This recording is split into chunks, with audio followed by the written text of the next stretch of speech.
फारच इंटरेस्टिंग आहे. ते नेमकं तुम्हाला कसं काय सुचलं हे आम्हाला सर कळू शकेल का? खरं तर माझे वडील मला लाडाने टिकले म्हणायचे.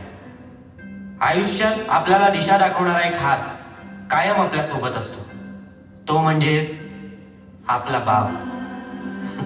बाप नावाचं मोठं झाड घरावर बहरलेलं, माथ्यावरती सावली धरून घरासाठी झुरलेलं. ऊन वारा पाऊस वादळ जरा देखील ढळत नाही. बाप असतो आवाक्याबाहेर, कधीच कोणाला कळत नाही.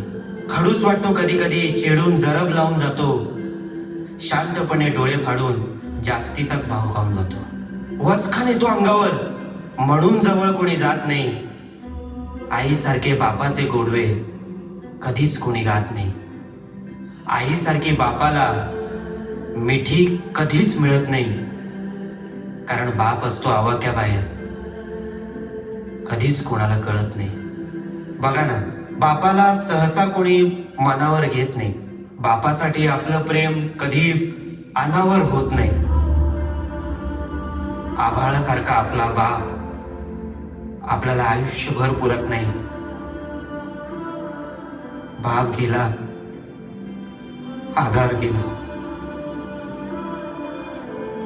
बाकी काही उरत नाही.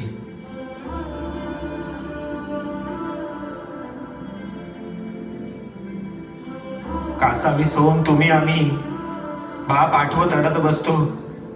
त्याच्यासोबत जगण्यासाठी आयुष्यभर कुडत बसतो. आयुष्यात बाप आहे तोवरच खरं जगता येतं. आयुष्यातलं खरं सुख आपल्या बापाकडेच मागता येतं. म्हणून एकदा बापाच्या कुशीत शिरून जगून घ्या.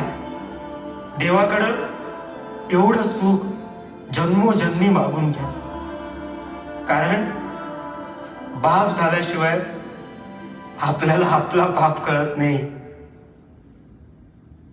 बाप असतो आवाक्या बाहेर,